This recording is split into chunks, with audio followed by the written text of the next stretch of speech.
Hello. On this week's episode, I will be talking about how I raised my frequency. Raising frequency. What does that mean? How do you measure it? How do you know that you've raised your frequency? And how do you know if you need to better your life and live better experiences?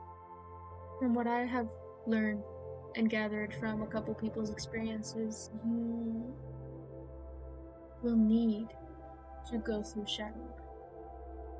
Shadow work? What is that? Shadow work is working on yourself, but I don't mean the physical aspects. No. I'm talking about the internal, the mental aspect.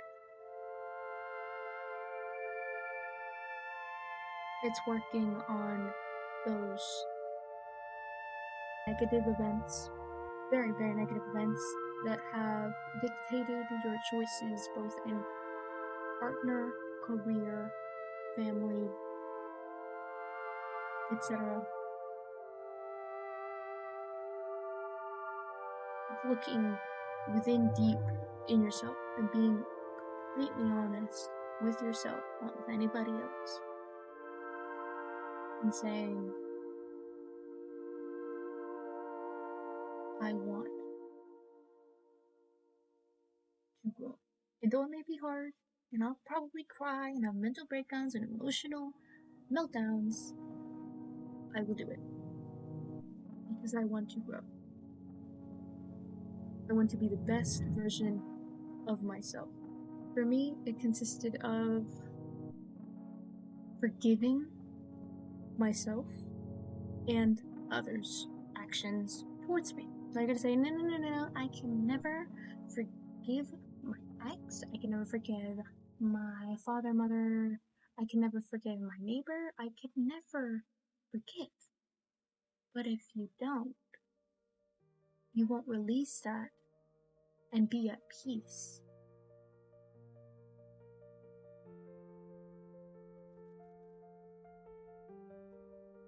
And I know it sounds really hard, but when you realize that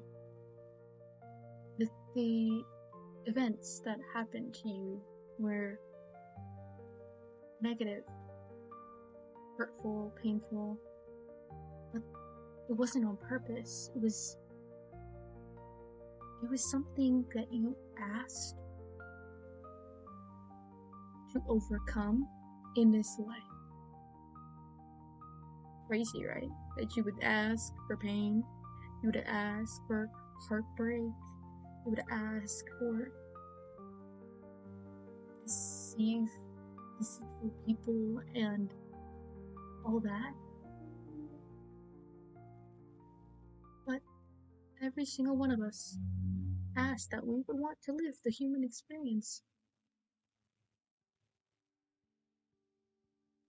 And here we are, living the human experience with all the ups and downs, all the people, all the experiences that we have met, or as some people say, endure. For me, it was friendships. I had many friendships, and for some reason or another, they didn't work out. Some were wanting something out of the friendship. Others only wanted something. But when I realized that it wasn't things that I was forced to go through, like these are things that I asked to get through, to grow from, my whole perspective changed. The moment that I thought a friend was good to me, like the greatest friend ever, and then they did something completely not what I thought they would. I stopped talking to them. I stopped contacting them because I realized that our values didn't line up. But friendships weren't the only thing I had to do my shadow work on. No. The other thing I had to do my shadow work on was my relationship with my father. Yep. Most people actually have some situation, problem with a relationship with one of their parents. Huh, shocking. Others with their grandparents or their aunt or uncle.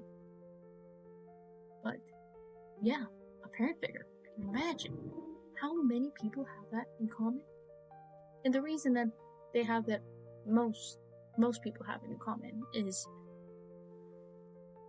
those parents, those people that caused negative experiences on those children that are now us as grown-ups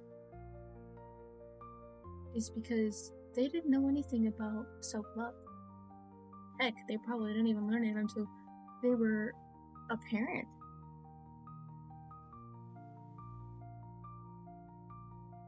And because they didn't learn anything about self-love or healthier ways of living life, they projected those things on those kids. And other things. Because they didn't learn how to control their anger, their emotions, their actions, they now cause that kid, or kids, emotional turmoil. Yep. It's a cycle.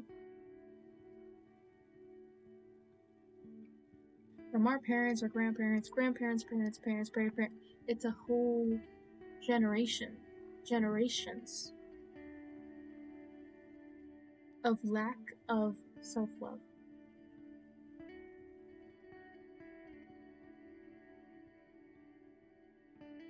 Because of that, these generations, I'm talking the generations after those parents, have dealt to pick up the pieces of the parents, of the grandparents, of the aunt, uncle, or whoever may be in that person's life.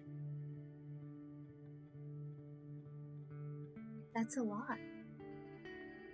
On top of that, they had to pick up the pieces for the events that had been caused by other people. At this point, it feels exhausting, right? But when you get to learn to know more that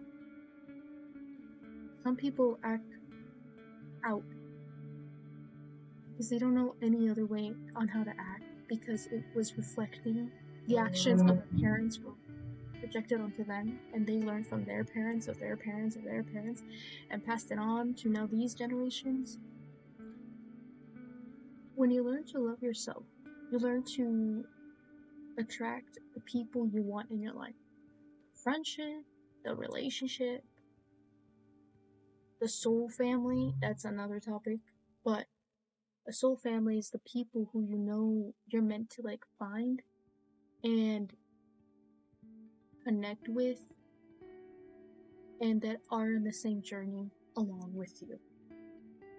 Maybe they go into different careers, that's fine, but you somehow still end up crossing paths, saying hello, and catching up. The more you learn to love yourself, like truly, you will attract the things you want. Even the career you want, the job opportunities you want, the health that you want. It's amazing to know that all you need to do is change your perspective. But how do I do that? Like, I think everyone sucks, I don't like people, and I'm sick of being a human. We're just living this human experience. When people think in that way, it's because they've lived such bad experiences, negative experiences, right? And they can't think of anything else but that. They can't think of anything but betrayal and deceit and cheating and emotional turmoil, mental breakdowns, anxiety, depression, name it. It's on the list. Sometimes people, actually I think most times, people just react, act, say things hurtful because they were said those things. They were told those things. People did those things to them. Think of it kind of like payback, which is absolutely ridiculous because you didn't do that, so why would they do that to you? It's their way of like coping or getting through with life, but it isn't the way.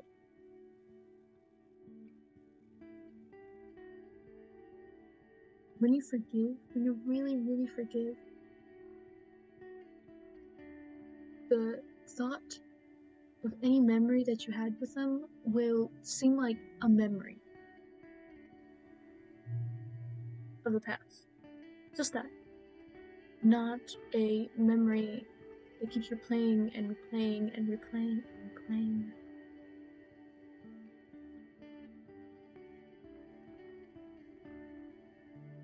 But it takes time. Healing takes time. So no worries if you're still in the process of getting over your ex or getting over what that friend did, said, that partner, what they did, coworker, whatever your situation might be. It's okay. Cry if you need to. Don't hold it in. Please don't. If you hold in your emotions, they're going to come out in a pretty bad way. Some people will lash out. They will yell at the person who's upset, and the person's just like confused and will lash out, and then boom, break up. When it could have been prevented if you had talked it through beforehand in a respectful, non-targeting way. Self-love can be like telling yourself that you look really great in that outfit, or look at yourself in the mirror and say, you can do this, you got this, you're gonna get the job. It seems like it's really hard for some people, and I get it. They could have gone through a lot of stuff, like body shaming and emotional neglect and manipulation and depression and anxiety. Some could have gone through a lot, but they can get through it. They really, really can.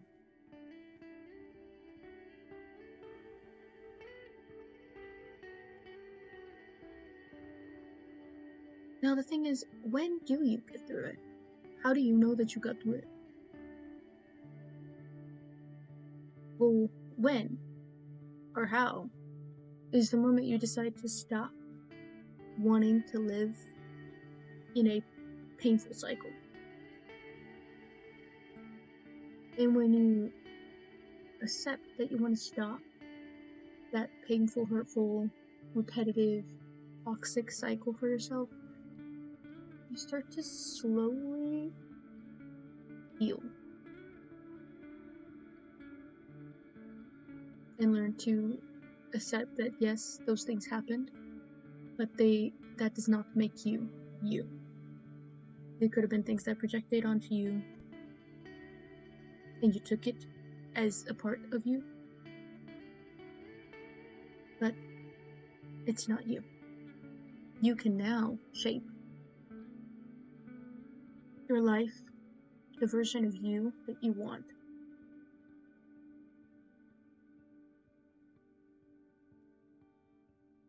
And the other topic that I would like to talk about is some people in given circumstances. Could have had people who were intoxicated and did things. Or people who are in addictions currently and you can't let go of that cigarette, that vape, or the alcohol. And the reason that people pick up addictions, and I'm not just talking about those addictions, I'm even talking about other ones. The excess of a thing. It's the excess of eating.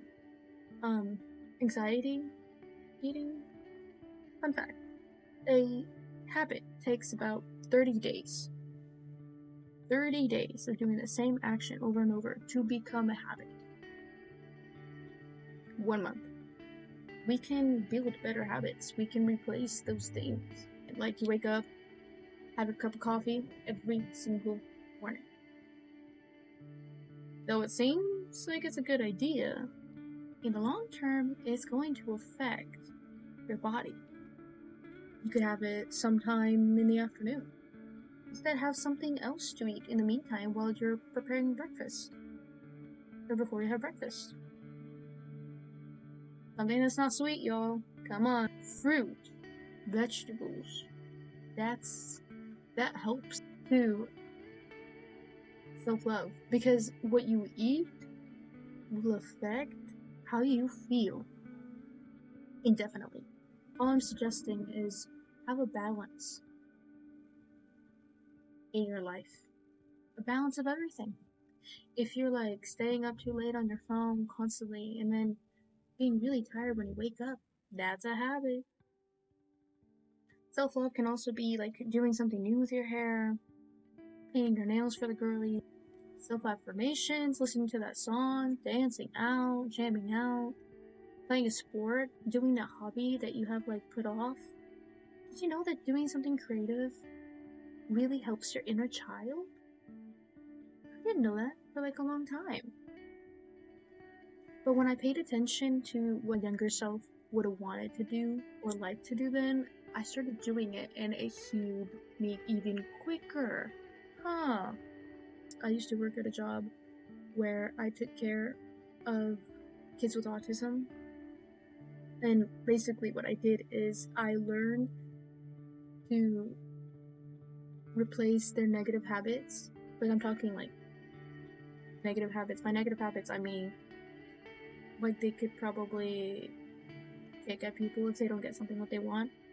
Replace that with a more positive and healthier option instead. I'd seen and observed my surroundings, and a lot of these kids had acted the way that they did because that's what they had seen. So that's the same thing with us as adults. We act on things as the ways that we have seen things, both when we were kids, teens, young adults, etc. So, if we don't see those habits that we want to implement, once we want to implement them, we can look up some. What?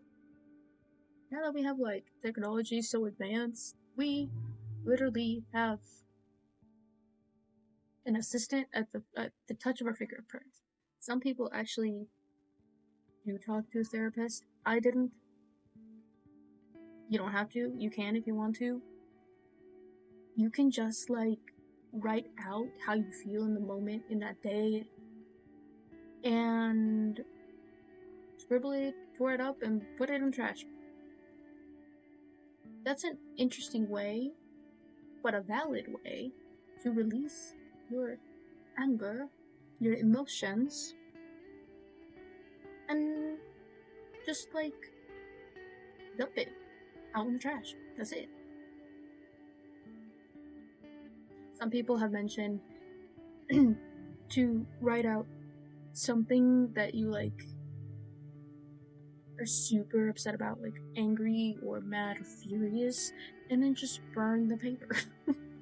I haven't tried it. I didn't even try it. I didn't think of doing that. Instead, I would write it out, like type it on my phone notes, or I would make a video, because this isn't the only channel I got, but anyways, I would make a video. I would focus on creating. I'll focus on something creative, and I'd be able to release it. Another thing I could do if I was not able to do all that is taking a deep breath in and then releasing out. There's many ways. Some people take up a martial sport and it works wonders for them. As long as whatever you need to take out that emotion doesn't harm anyone, you're good. You don't need to do it in the way that I had done it. You can do it in any way you want. You ever thought of not thinking?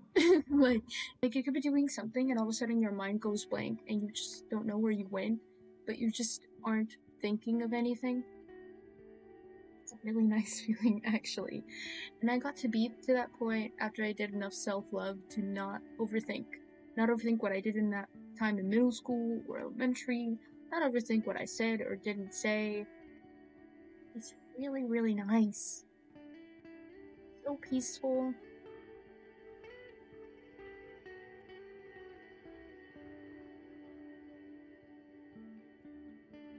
Self-love can also be making that meal that you've wanted to do, or making a meal for yourself, taking a bath, running, walking, yoga, meditation, literally anything that makes you feel good, but that is not over excessive. Because when you go into over excessiveness on something, it goes into past the line of healthy and into an addiction, which is not what we want, because we want to do self-love here.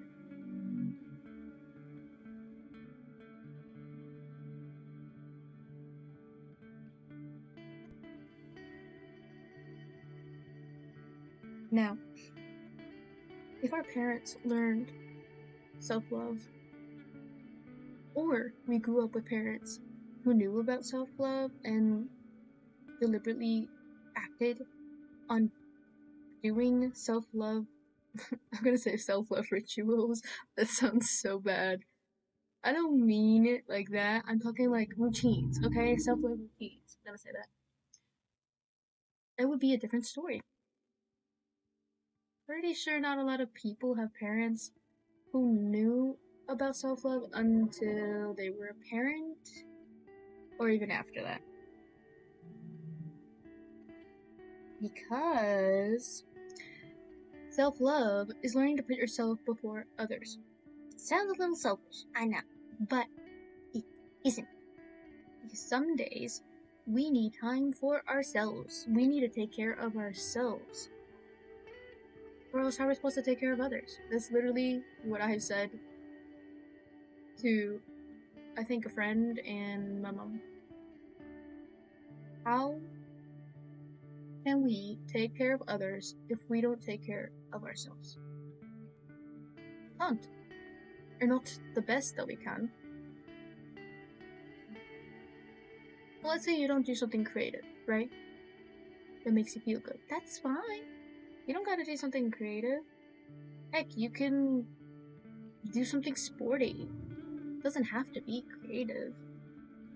It just does help. It does help.